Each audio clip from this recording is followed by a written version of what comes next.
नमस्कार, आप देख रहे हैं न्यूज नेशन। मैं हूं आपके साथ सचिन दुबे। बुलेटिन में अब बात करेंगे सीरिया में लुटते 50 साल पुराने खजाने की। जी हां, जिस दौलत को जुटाने में सीरिया के असद परिवार को पूरे 50 साल का वक्त लग गया, वो $20 बिलियन की दौलत आखिर कहां चली गई?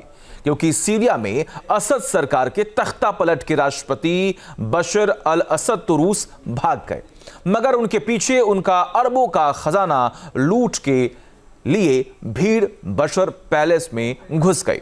लेकिन क्या बशर पैलेस में उन्हें 50 साल पुराना खजाना मिला? एक रिपोर्ट आपको दिखाते हैं और पूरी सच्चाई इस रिपोर्ट में है। सीरिया में लुटते 50 साल पुराने खजाने का सच।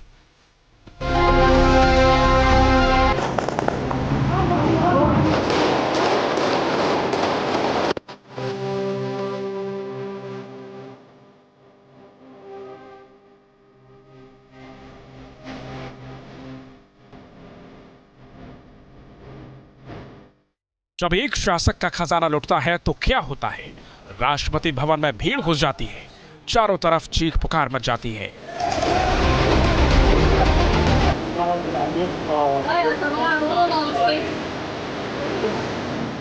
जब एक शासक का खजाना लुटता है तो क्या होता है? सेंट्रल बैंक में बंदूकें लहराती हैं, देश के आवाम एयरपोर्ट पर नजर आती है।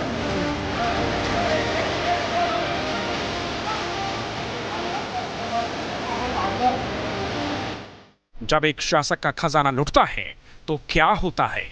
राष्ट्रपति देश छोड़कर भाग जाता है, देश का भविष्य अंधकार में नजर आता है।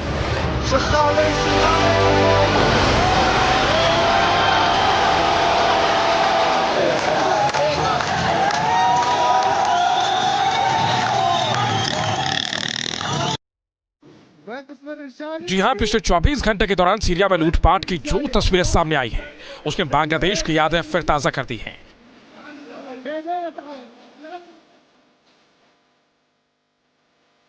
लूटते पिटते देश की ऐसी तस्वीरें भी हाल ही में बांग्लादेश से सामने आई थी, मगर 6 महीने के भीतर इतिहास ने खुद को दोहराया।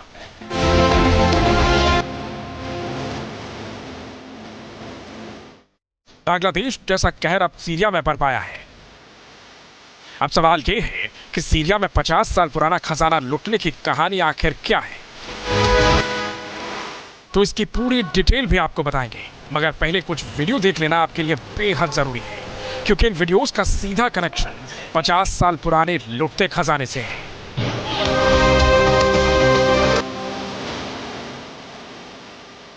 Video number 1। यह वीडियो दमिश्क में राष्ट्रपति भवन का है। जैसे भीड़ को खबर लगी कि राष्ट्रपति बशर अल असद सीरिया छोड़कर भाग गए हैं, आक्रोशित भीड़ ने राष्ट्रपति भवन पर धावा बोल दिया और जमकर लूटपाट शुरू कर दी।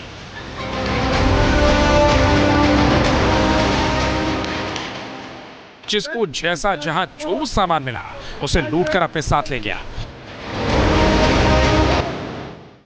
गुस्साई भीड़ राष्ट्रपति भवन में रखी कुर्सियां समेटने लगी। कोई अकेला कुर्सी उठाकर भाग गया तो कोई दो मिलकर सोफे में अपनी हिस्सेदारी बटोरने लगा।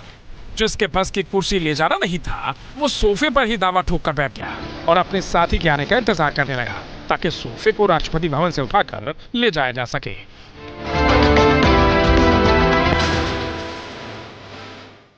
वीडियो में साफ दिखाई दे रहा है कि भीड़ जिस फर्नीचर को ले जा सकती थी उसे अपने साथ ले गई, और जिसे ले जाना मुमकिन नहीं था उसे तोड़ डाला गया।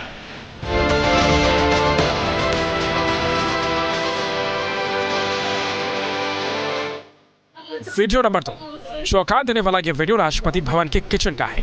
कल तक इस किचन में राष्ट्रपति असद के लिए स्वादिष्ट पकवान पकते थे, लेकिन असद के भागते ही किचन पर भीड़ का कब्जा हो गया। कोई किचन का अवन उठाकर ले गया तो कोई प्लेट्स पर ही हाथ साफ कर गया। खास बात यह है कि भीड़ में शामिल महिलाओं ने राष्ट्रपति भवन में चम्मच तक नहीं छोड़ी, किचन के छोटे से छोटा सामान को भी लूट लिया।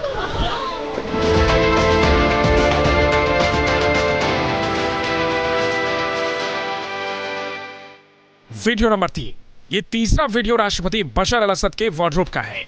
लूटपाट के इरादे से भीड़ उनके बेडरूम में घुस गई, अलमारी से असद के सूट लूट लिए। असद की पत्नी के कपड़ों को भी नहीं छोड़ा गया। वीडियो इस बात की साफ गवाही दे रहा है कि पलंग के भीतर जो रजाई बिस्तर थे आक्रोशित भीड़ ने उन्हें भी तहस नहस कर दिया।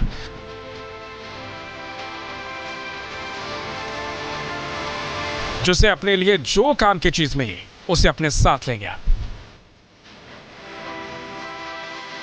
Video number 4। सीरिया में तख्ता पलट से पहले तक इस देश के सबसे ताकतवर शख्स का ऑर्डर चलता था, मगर तकदीर देखिए, उसके परिवार की तस्वीर को ही पैरों तले रौंदा जा रहा है।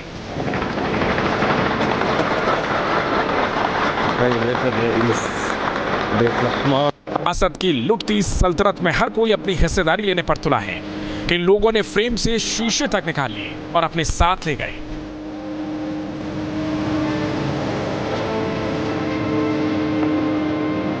जिन्हें जमीन पर कुछ नहीं मिला, वो छत पर झूमर उखाड़ने के लिए लटक गया। लोगों ने तो असद की लाइब्रेरी को भी नहीं छोड़ा। भीड़ बैग्स में भर भर के किताबें अपने साथ ले गई।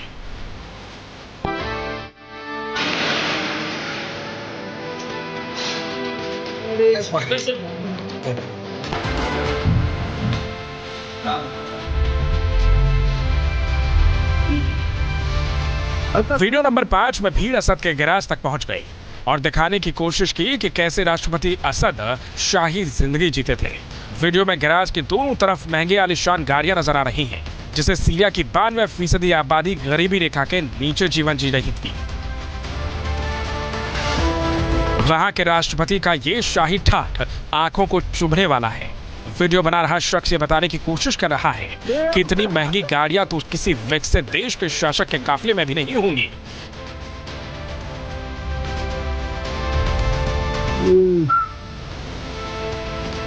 वीडियो में Lamborghini, Diablo, merits Benz, SL SMG और SL65 ब्लैक सीरीज, एक फेरारी F50 और एक Audi R8 Toyota FJ cruisers और लैंड क्रूजर्स और एक नई लैंड रोवर डिफेंडर जैसी गाड़ियां दिखाई दे रही हैं। दावा किया जा रहा है कि गुस्साई भीड़ ने इन गाड़ियों के साथ भी तोड़फोड़ की।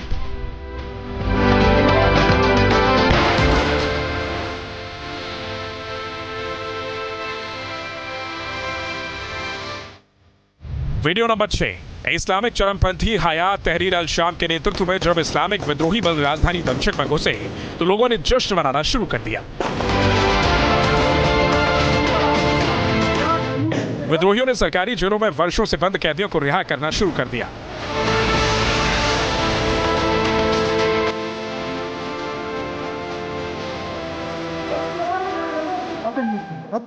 इनमें सबसे बदनाम जेल सदनाया भी है, जिसे इंसानों का स्लॉटर हाउस कहा जाता है। ब्रिटेन स्थित Syrian observatory for human rights ने साल 2021 की अपनी एक रिपोर्ट में बताया था कि सीरिया के बशर अल असद के शासन के दौरान जेलों में 1 लाख से ज्यादा लोगों को मारा गया है। आरोप है कि इनमें 30,000 से ज्यादा लोग अकेले सदनाया जेल में मारे गए।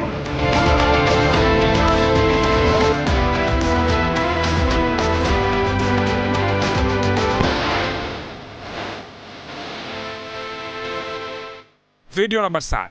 सीरिया में लूटपाट सिर्फ राष्ट्रपति भवन तक सीमित नहीं है, बल्कि शहर में भी जमकर लूटपाट की जा रही है।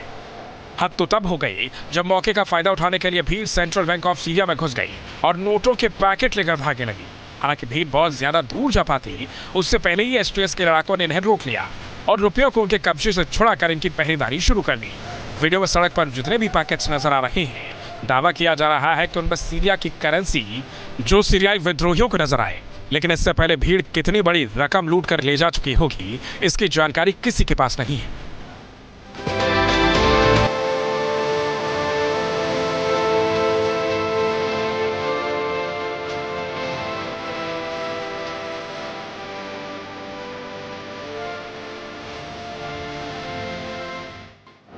Video number 8। वीडियो नंबर 8 में आप देखेंगे तो इसमें लूटपाट की एक नई कहानी दिखाई देगी, क्योंकि सेंट्रल बैंक ऑफ सीरिया में जिसके हाथ नोटों के बंडल नहीं लगे वो फर्नीचर लूट कर ही संतुष्ट हो गया। अब इस तस्वीर में देखिए, एक शख्स बैंक से उस फ्रीजर को ही घसीट कर ले गया जिसे स्टाफ का खाना रखने के लिए लाया गया था।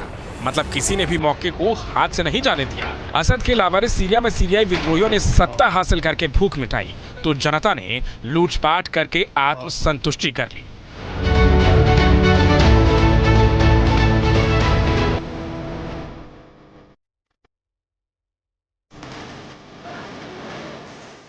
Video number 9। लूटपाट का ये 9वां वीडियो तो सबसे ज्यादा चौंकाने वाला है। क्योंकि इस वीडियो में सेना के हथियार ही लूट लिए गए। राष्ट्रपति भवन के वेयरहाउस में इन हथियारों को राष्ट्रपति असद की सुरक्षा के लिए रखा गया, मगर असद के देश छोड़कर भागने के बाद उनके सुरक्षाकर्मी भी फरार हो गए, जिसके बाद मौका परस्त भी वेयरहाउस में घुस गए और जिसे जो हथियार लगा वो लूट कर चौपट हो गया। खास बात यह है कि इस दौरान छोटी से छोटी उम्र के बच्चे भी खतरनाक हथियारों को लूटते नजर आए।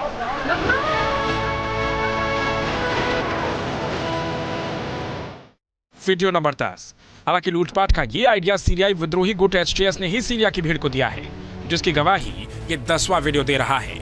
बताया जा रहा है कि HTS के लड़ाकों ने बंदूक के दम पर सबसे पहले नैराब एयरबेस पर लूटपाट की थी, जिसमें सीरियाई सेना के कब्जे से कई MiG-23 फाइटर प्लेन को छीन लिया गया था। इसके अलावा HTS लड़ाकों ने Mi-8 हेलीकॉप्टर और टैंकों को भी लूट लिया था, जिनका इस्तेमाल राजधानी दमिश्क पर कब्जे के लिए किया गया।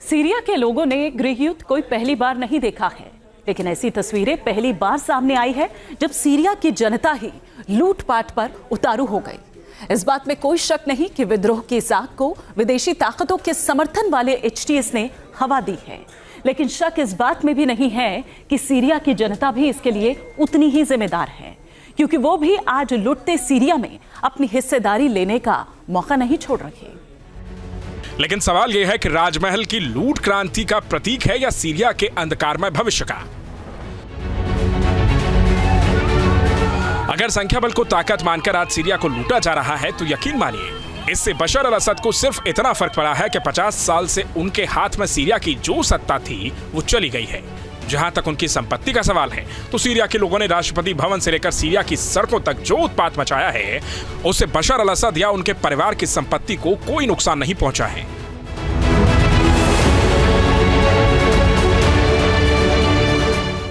दावा किया जा रहा है कि सीरिया का असद परिवार पहले ही अपनी संपत्ति को सुरक्षित कर चुका है। असद परिवार के ज्यादातर बैंक खाते विदेशों में हैं। जानकारों के मुताबिक असद का परिवार पिछले 50 साल से सीरिया पर शासन कर रहा है। इन 5 दशकों में असद परिवार ने इतनी संपत्ति जुटा ली है जिसके बारे में अंदाजा तक नहीं लगाया जा सकता है। हालांकि अमेरिकी विदेश विभाग की 2022 की एक रिपोर्ट बताती है कि बशर अल असद के परिवार की कुल संपत्ति $20 बिलियन के करीब है। पिछले 10 साल में इसमें भारी इजाफा हुआ है और असद परिवार की नेटवर्थ $2 अरब के करीब पहुंच गई है। दावा किया जाता है कि सीरिया की अर्थव्यवस्था पर 70% नियंत्रण असद परिवार का है, जिसमें असद परिवार के लोग रियल एस्टेट, प्राकृतिक संसाधन, कला और आभूषणों का पोर्टफोलियो संभालते हैं। आरोप है कि असद के परिवार ने व्यापारिक सौदों और हथियारों की दलाली से भी मोटा पैसा कमाया है। बताते हैं कि असद परिवार के बिजनेस पर सीरिया में टैक्स नहीं लिया जाता था, जिससे भी असद परिवार काफी पैसा बचाता था। सीरिया में सत्ता परिवर्तन हो गया है। 53 सालों के बाद असद परिवार की सत्ता सीरिया से समाप्त हो गई है। लेकिन सबसे बड़ी चिंता की बात यह है कि जिन्होंने सत्ता में परिवर्तन किया है, यानी कि वो रिबेल्स, वो उनका ओरिजिन कहां पर है, ये देखने वाली बात है। बेसिकली इनमें से ज़्यादातर जो गुट हैं वो ISIS या अलकायदा से पहले जुड़े रहे हैं, यानी कि इनके अंदर तमाम आतंकवादी तत्व शामिल हैं, और यही सबसे बड़ी चिंता की बात है। अब इस जुलानी नाम के शख्स के दमिश्क में बैठने के बाद एक बात तो तय है कि सब कुछ शांत नहीं रहने वाला है। सऊदी अखबार एलाव ने अपनी एक रिपोर्ट में ब्रिटिश खुफिया एजेंसी M16 के हवाले से लिखा है कि असद के परिवार के पास 200 टन के करीब सोना है। किसी भी राजनीतिक परिवार में सोने की इतनी बड़ी मात्रा होना अपने आप में एक रिकॉर्ड है। दावा तो यह भी किया जाता है कि असद के पास जितनी दौलत है वो सीरिया के 7 साल के कुल बजट के बराबर है। दावा किया जाता है कि असद परिवार को इतनी बड़ी कमाई कराने में एक छोटी सी गोली का बड़ा रोल रहा है। कैप्टागन नाम की इस गोली ने असद परिवार को मालामाल बनाया है। पहले इस गोली का इस्तेमाल डिप्रेशन के इलाज के लिए किया जाता था, मगर असद सरकार की मेहरबानी से लोग इसका नशे के तौर पर इस्तेमाल करने लगे। बताते हैं कि इस गोली को बेचकर असद परिवार के लोग महज एक साल में 4,81,199 लाख करोड़ की कमाई करता है। आपको बता दें कि सीरिया की जनता भले ही गुर्बत में जिंदगी जी रही हो, मगर बशर अल असद ने 31,500 वर्ग मीटर में आलीशान महल बनवा रखा था।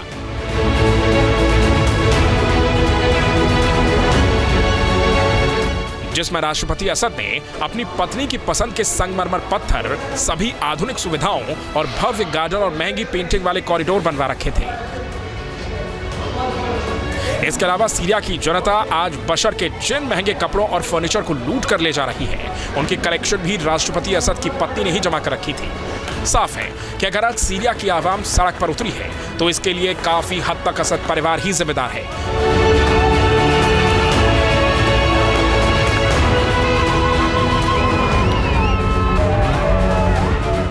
जानकार भी मानते हैं कि अगर सीरियाई विद्रोहियों को जनता का साथ ना मिला होता तो एक हफ्ते के भीतर असद की 50 साल पुरानी सल्तनत को नहीं उखाड़ा जा सकता था।